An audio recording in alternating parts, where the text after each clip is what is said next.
ఇది కట్టుకున్నంతసేపు ఇవాళ నాకు మా చెల్లెలే గుర్తొచ్చింది. పాపం ఎంత కష్టపడి వర్క్ చేసింది కదా అని. తను ఒక్కసారి కట్టుకుంది మా చెల్లి.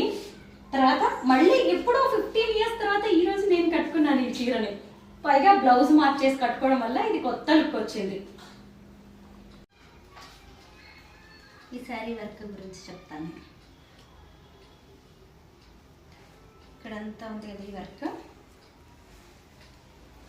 చూసారా ఇలా ఎంత బాగుందో. ఇదంతా బీడ్స్ వర్క్, ఇలా ఫుల్ బీడ్స్.